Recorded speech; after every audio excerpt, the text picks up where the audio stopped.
Good afternoon, everyone. Thank you for jumping on Friday to hear all about the updates to the exclusive right to sell. So at the same time that we had the change to the transaction fee, we talked to our attorney, Cindy Lammer, who helps with our forms and found a lot of areas for improvement on this document. So today, Andrew Ginter, our broker, Colleen Miklas, one of our top agents and members of the forms committee, who works on making these forms the best for our agents as possible, are going to walk through and talk about these changes, talk about ways to converse with your clients about them and use it to the best of your abilities. So I will be sharing my screen to scroll through this document along with them, and we will go ahead and get started once I find out where that is. Give me 1 second. Technical difficulties. I I think it was the music that threw you off. There we go, share screen. I mean, a remix of a Beach Boys song for the summer. All right, here we go. Okay. All right, there, we've got it. So most of the changes are not overly substantive here, but a couple of them are. There's also some things that I think are worth talking about as we go through this, just to kind of like make sure everybody's fully aware of what's there, and what kinds of things should be discussed with the seller, to make sure that we're using this to the best of our ability to be protected. So we can dive right in. As you can see that at the beginning here, there's really no significant changes, and there's also not a whole lot to talk about. You see the one addition there is just or such other terms agreed by the seller. I have a feeling along the way somebody somewhere in Northern Ohio has decided that they didn't owe commission or weren't obligated to deal with their listing agent or broker because they didn't get list price or something. Because previously it just said for sale at the price and terms listed below. So the only change there is just something the seller would agree to, as opposed to what's listed below. Moving right through that next part where there aren't any changes and is all pretty self-explanatory. In that next paragraph, again, that's no real substantive change. I believe that wording was just moved from a different part of the paragraph. Just making it clear that commission is going to be assigned by the escrow agent taken out of seller's proceeds, as opposed to the seller writing us a check. We did do the best we could there as far as formatting goes to keep that 7% commission text near an open space, so that if you want to change it, you can. As a committee, we decided that it was best to not make commission a fillable blank. Primarily because there's definitely agents who are going to use the fact that this is like hard text to say that like this is what we do as a brokerage, as a sales tactic. And if it's a blank, then obviously that means it's up for discussion to be whatever a seller wants. So that's the reason we opted to leave it the way it is. But again, make sure there's space there so that you can still make changes to it. Go for the 7%. Go for the most you can get, is what I say. But right. yeah. And then that next section has always been there as well. The only difference is the notified in writing. And that's basically just the section that says that it's up to the seller or the seller's agreeing to let their agent know if any other real estate licensees or prospects reach out to them about the property. Okay, I see what it says there. I thought that was a question, but it's not. Julie, if you can scroll down just a bit. Protection period hasn't changed. I do want to discuss this though, just because I get questions on it all the time. So I want to make sure everybody understands what this means. So our protection period protects us to be able to be paid commission if buyers who looked at the property while we had it listed buy it after the fact. Within 6 months. Now, there's a couple of caveats here that I think we need to make sure we're aware of, because most of us, I don't think, are doing some things that would allow us to even enforce this. And one of those things is providing a seller once the property has expired or gone off the market, we have to provide the seller evidence of who saw the property. If we don't do that, the protection period means absolutely nothing. And then secondly, our protection period expires the moment they sign a listing agreement with another broker. There's only one broker in town who has a protection period that extends into a new broker's listing agreement. So what we do is the norm. And again, the purpose of this is in large part to protect our industry, not to protect us. So that's the reason why, if it gets listed with another agent at another brokerage, that our protection period expires, because the thought process is if a seller has to pay commission, then they have to pay commission. And the only reason they would try to sell it outside of the listing agreement would be to not pay commission. So once they've signed a new listing agreement, everybody is fair game again, is the way our protection period reads. So have you ever, when you were at Remax, was it that way? Same. It was? Okay, I thought so. To the best of my knowledge, there's one broker in town who doesn't do it that way. That's it. We are up to this is the big change. I can say of the other offices that I have been in over the years, this is one of two places I've ever been that did not disclose in the listing agreement how much we were going to offer the buyer's brokerage. And at this point, that's problematic. I'm not going to dig too deep into the class action lawsuits with the NAR and with MLSs, but transparency is the key, because all of the lawsuits that are going on right now that luckily we're not overly involved in Cleveland, all surround the argument that buyers and sellers were unaware of how commission was being handled, who was getting what, who was controlling what, all of that. So we are now going to always be disclosing to sellers exactly the amount of commission that we're going to be putting in the MLS as the amount that we'll offer a cooperating broker. Do note that it says at the end there, buyer brokers who are multiple listing service members. This isn't new language, but I'm discovering recently that there's a lot of people that are not aware of this. Not a huge deal in our market in general, because we don't have a whole lot of agents leaving MLS Now to do business. But do note that if you leave MLS Now to do business, and it's an MLS that neither me or you are a member of, you run the risk of not being paid commission, because the agreement to get paid commission is MLS membership, because the MLS is the place where that contract is made between brokers to say, if you sell my listing, you will get X% in payment. You are in luck that we are a member of pretty much every MLS that touches us. So you're probably okay, but if you've got questions about that, please reach out when the time comes, because I think people weren't aware of this. Just having a license in Ohio doesn't mean you're entitled to commission if you sell a property anywhere in Ohio. So the authorization of market paragraph. Andrew, can I ask you a question? Yeah. So if I'm a seller, Andrew, and I sign 7%, and I'm going to offer the buyer's agent 3.2, that's where I put the 3.2, right? Yes. Okay. Exactly the number that's going to go in the MLS in the compensation section is what needs to go on that line. So if you're going to offer 3.2, you're going to write 3.2 there, because that's about the most room there is. And you're going to have to make sure to explain that to the seller, or you could always put a text box right below that and actually say what 3.2 means, because it doesn't mean anything to somebody who's never seen it before. But to break out, obviously 3% on the first 100,000, 2% on all sale price. And I think just an added note, you're going to get a lot of sellers, now some sellers, I should say, that may think that's an additional fee on top of the 7%, because they're going to see the 7, then they're going to see 3.2. So it's all about your script and explaining that that's what we're offering the cooperating brokerage who brings in the buyer. Yeah, I think in discussing that, it's important to say that, when you say we are going to offer, you say that, like, as the listing brokerage, we are going to offer X out of our commission. And your commission is above, which is the 7% or 6% or whatever you're putting up there in this scenario.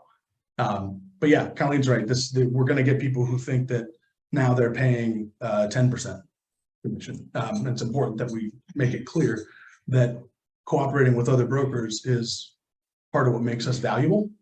And that's a big key to being able to sell the house for the most we can, is the fact that we're going to cooperate with all the other brokers in town, and offer them some commission that we're charging. Down in the authorization to market section, nothing real new here. We added lockbox. Well, but we added that to the authorization to market section. We used to have a separate lockbox paragraph that said that the seller understands that we're going to put a lockbox on the house, and they authorize us to do that. We took that, and it's just in the authorization to market section there at the bottom. Another thing that there was a slight change to, but there was already some terminology about it, is above that, where it says broker shall enter the property into certain multiple listing services subject to their rules and regulations. The important thing to note there is we have sellers who frequently want us to do things that are against MLS rules, like market the property without putting it in the MLS and have an open house the first weekend and then put it in the MLS after that. We can't do that. That's not allowed. So understand, and it's important to say to them that they agree that they're going to have us market the property according to the rules of our MLS. And you can make the MLS the bad guy and say, like, hey, we can't do that because those aren't the rules that we play by as licensed agents who are members of the MLS.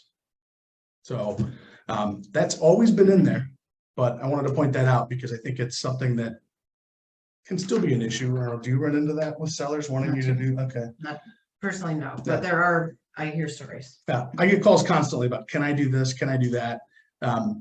And most of the time the answer is no.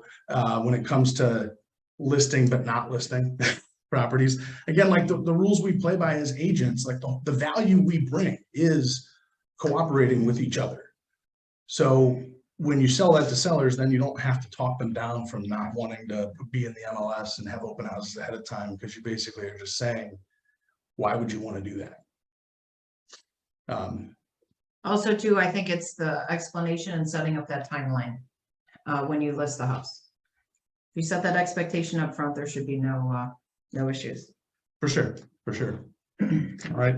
Nothing's changed with the fair housing paragraph. That's like, nationally mandated language, so that'll never change. It'll always be in there.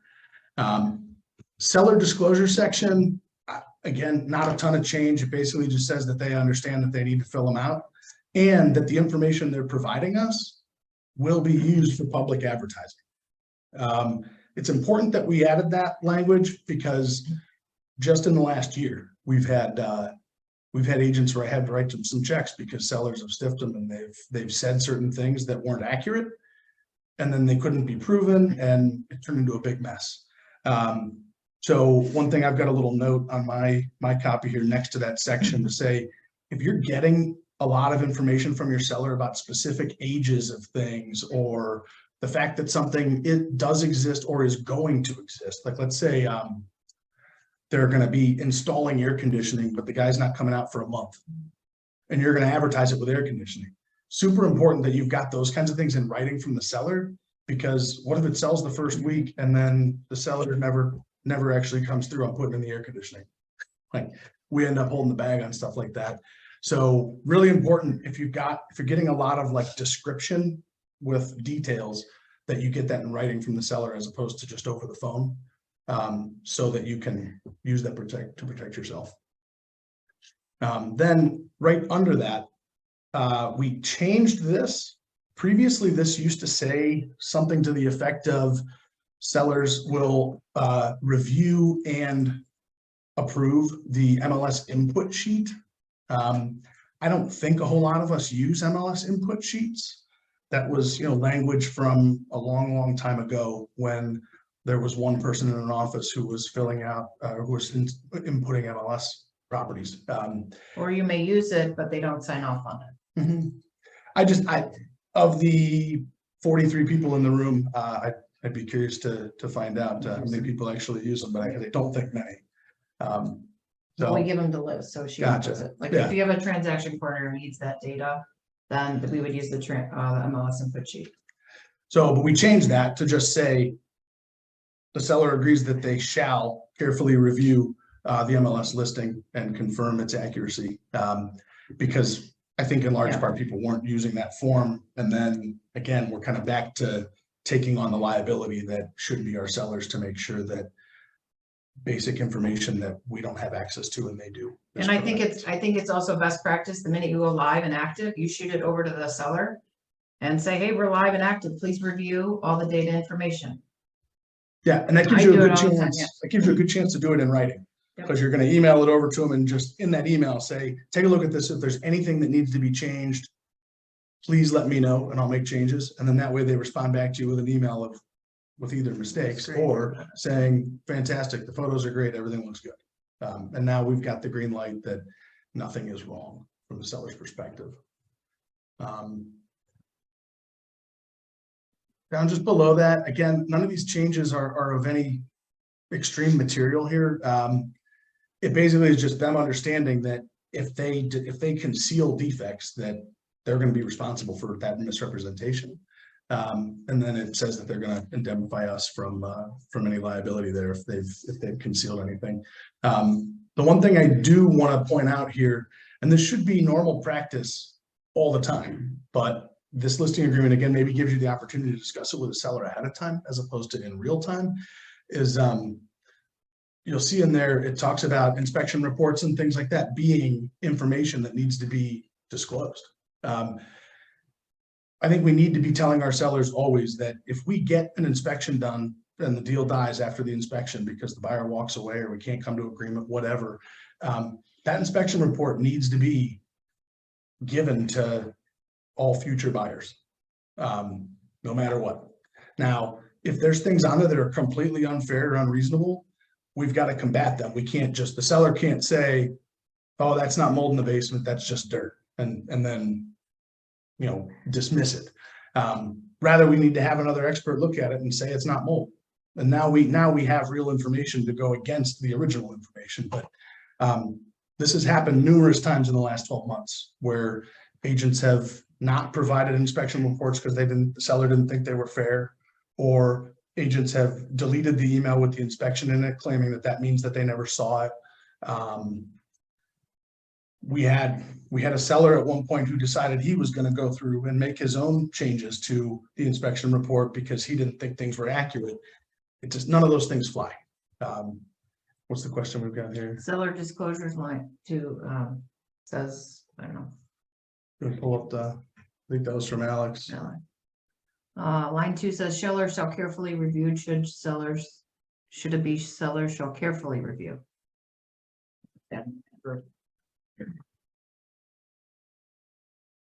Sellers shall carefully. Oh, I see what he's talking about, the ED on the end of review. Yeah, Julia, if you are listening, you can make note of that. Yeah, we need to get rid of the ED on there because it should be shall carefully review the MLS listing. Yeah, we'll do that. Okay. Down to the electronic surveillance. This is brand new. Excuse me, Oh, go ahead. we're two changes, guys. On the bottom of page 1. On the right, you're gonna note the initials. We don't have that on the old listing agreement. And then rolling out of the top of page 2 is the property address. So on both pages of the listing agreement, you will have initials on one and signature on 2. And then both pages will have the property address. So they mirror each other. If you ever lose page 2, you have property address at the top. So something new, another point that your sellers will have to initial when sending it over to them. Yeah, and once this is in Dotloop and DocuSign, those will all be like auto-populated, just the same as signature boxes and stuff. So it'll be hard to miss for sure. This electronic surveillance section is completely new to our listing agreement. Do you run into a lot of people that have cameras and stuff? Sometimes, Okay. Is it something you talk about with them ahead of time? Yes, Okay. I asked them to keep their comments to themselves because they're, Well, I mean, when it's In your the seller, house. when it's your seller. oh, seller, no, I'm sorry, on the buyer's end. Okay. Yeah, so this is actually pretty important. So you see there, we have to actually the seller has to disclose here whether they do or don't have any kind of surveillance equipment on the property. And then you'll see in the middle of that paragraph, it basically is telling them if there's audio surveillance, it has to be shut off. And that being because all the people in the house at that point in time are unaware. And in Ohio, at least one person has to be aware that the conversation is being recorded in order for that to be a legal thing to do. So that's the reason for it. So one thing I thought of as I was reading through this is we will definitely get sellers that say, no, I don't want to do that. That's the whole reason I have it, is so that this stuff is recorded. If that's the case, we're going to need to make very clear disclosures both at the property and in the showing instructions that say that you understand. Yeah, and I think I'd have to talk to Cindy about this, but I think we could get away with something as basic as like something taped to the door where the lockbox is that says, by entering, you agree and consent to the fact that you're going to be recorded by the surveillance equipment. But just know that if they say, I'm not going to turn it off, we need to do something, because we need to get consent from the other parties that they're aware that it's there and that they're okay with. Again, this is all brand new, so this isn't stuff we've had to discuss or overcome before. But we'll be importantly discuss it, because if you just kind of gloss over that, then maybe like neither of those boxes get checked and nothing happens, and then something comes out of that, the seller's going to be looking at us saying, like, how come you didn't tell us this when something bad happens? Yeah, Jerry asked if that could be noted in the broker remarks. It can. We have to do way more than that. Need to sign off on that. But to have it in the broker remarks would be totally fine, but I think it also needs to be physically at the property upon entrance, so that they're totally clear that this is going on, because broker remarks doesn't translate to a buyer being aware of it, because we can't control whether a buyer's agent does or doesn't tell them about it, or even read the broker remarks for that matter. Kind of like too, if you ever signed off on the mold addendum, like sign off before. Yeah, but I'd like to not I mean, get into the something idea of having people sign something in order to show a property, just because that could get really cumbersome really So fast. how do you know they acknowledged it then? It's literally Well, in they their say face they on the could front argue that door. they didn't see it. You know what I mean? That's, Yeah. this further discussion, but. That's why I just said I saying. need to talk to Cindy about it, but I'm not of the mindset that surveillance equipment is something that needs to be signed off on Right. if we've got it pretty clearly marked in a number of places. Yeah. So below that, nothing changed. Do want to make sure when it comes to excluded fixtures that you guys are using that if excluded fixtures exist. Again, that becomes important when sellers come back to you and say, like, you knew I was taking that light fixture. Like, if it's not on here, we don't have anything in Right, writing. And you'll see the note that's there underneath it. And again, this stuff's all been here, but people aren't fully explaining it and taking advantage of the language that's here to, I say protect us, but really to protect everybody, to make sure we're all on the same page with how this works in order to accomplish a certain goal. But it says clearly on there, it's up to the seller to also make sure it doesn't land in the contract. Because again, you know, if you're an agent that sells more than a house every 40 days, there's a good chance you're going to forget what a seller told you about 2 months ago, the first time you met with them, about the fact that they wanted to take the Grandma chandelier. or the baby's rooms, curtains and light. I mean, It's important, guys, to make sure that when you take a listing and you're walking through the house, to remind them that on the purchase agreement, it says all window treatments.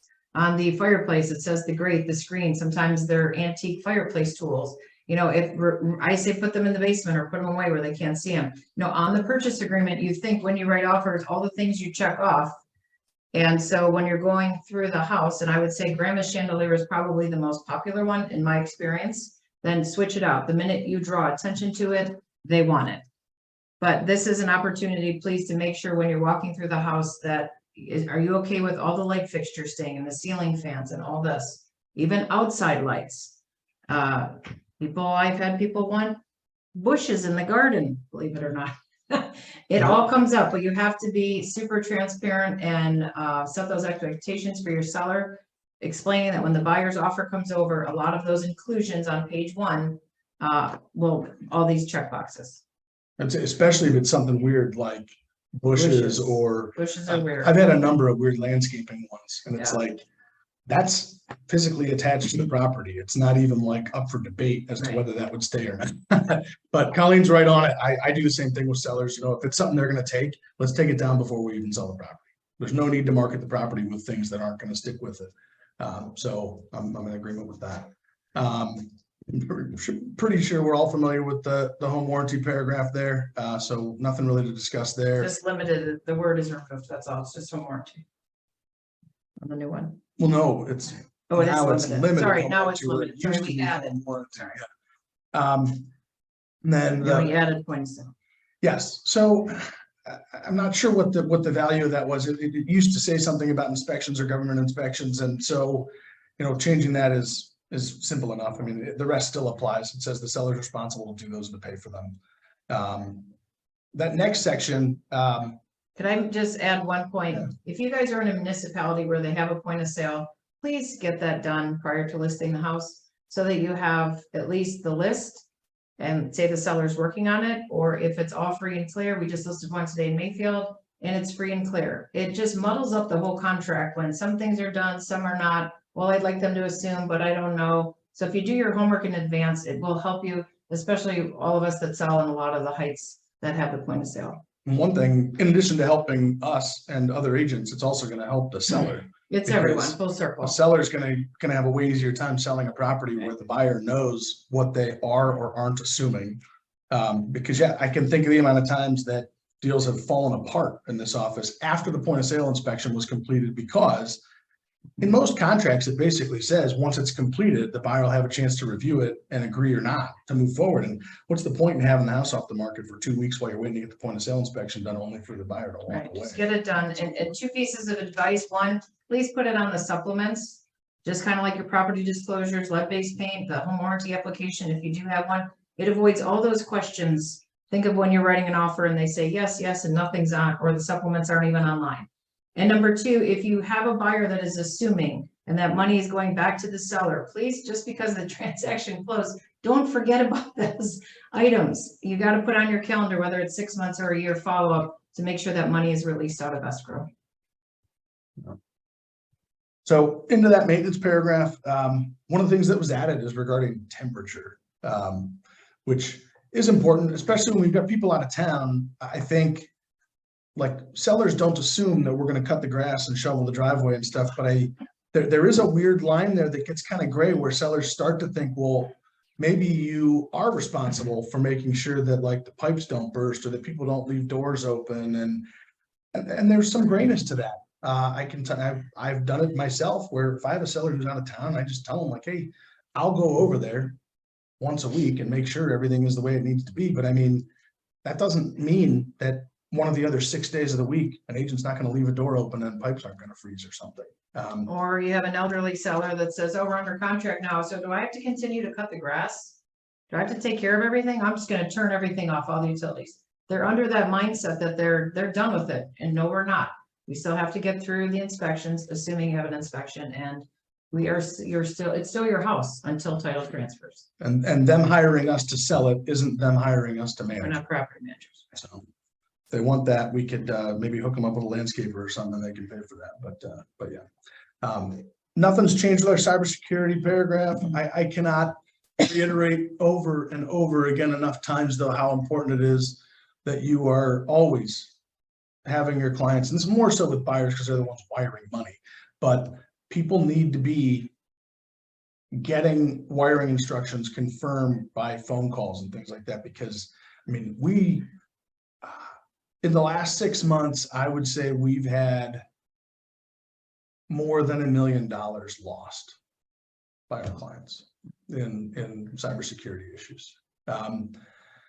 And there's not been one person that lost 300 grand or 500 grand, but it's, 15 here, 45 there, 70 here. But it's extreme, and there's no good reason for it. So it's really important that you're drilling this into your clients' heads. We haven't made any changes to it. There's also a paragraph like this in the purchase agreement.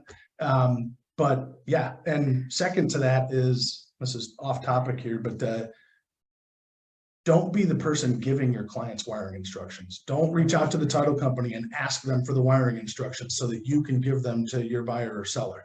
That's completely between them and our clients. And in part in an effort, because all we do is create one more wrinkle. If we do that by email, that's one more email that can get hacked, and somebody else can get in there and act like they're you and hand over wiring instructions. There's no reason to do it, and it makes us potentially liable. It's electronic data security, right in the page, I think 5 of the contract, Mhm. that we will not be sending you wire instructions. I literally say that to them when I write up the offer. It will come from the title company. And then what's the best way to add another agent to as a seller's agent after the listing is signed? So the listing agreement doesn't really name seller's agents except for at the very bottom there. But the fact is, they're just signing it on behalf of the brokerage. So the listing is the brokerage's listing, not the agent's. When it comes to like how the law views it, obviously, you know, I'm not going to take any of your listings and keep them for myself or give them to somebody else here, unless that's what everybody wants. But so there's really no reason. I suppose you could just simply have a new agent sign the bottom of it, but wouldn't be necessary. That's the line that we removed. They're talking about if they're required. Oh yeah, and that's signed right up above, in the last thing that was taken out. It's not in there as bold, but the bottom of the binding agreement section is the place now where it says if they're married, they know they both need to sign it, or they need to look into what their specific tower right situation is. But same rules still apply.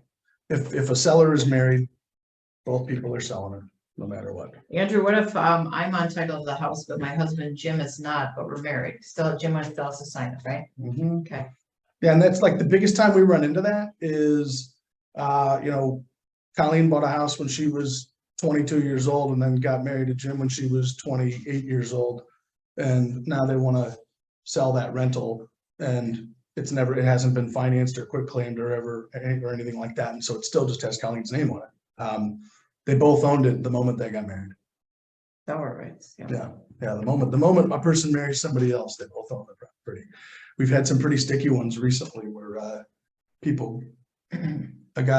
person owned a house and then they got married, and then within like a year they were getting divorced, and he wanted to sell the property, and it doesn't work that way. One to buy, two to sell, right? Yep. I don't have a whole lot more input on things that I want to discuss. Does anybody else have any specific questions?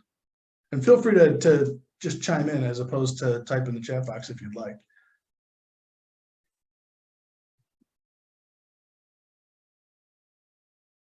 Do you have anything else? Nope. I don't know. I don't. Was this helpful? Yeah. Okay. Especially for some people, maybe that never really reviewed. Yeah. That's why I thought we'd take this opportunity to review the whole thing as With the opposed to tags in just the changes. It will be, Julia, can you unmute and This chime is in? already active. Okay, Super Bowl. okay, cool. Well, I think that does it. If you come up with questions that you're not thinking of right now, the first time you go to use it, don't hesitate to call. We're certainly happy to help. Thank you. All right, we'll see you guys Have a later. nice weekend, Thank guys. you, Andrew and Colleen. Thank you, everyone, for joining today. As we continue to update and make changes to the forms, we will probably continue this series with Colleen and Andrew. So Wow, appreciate I'm serious. feedback. Part 2 coming. And that this was helpful for all of you guys. So thank you so much for joining.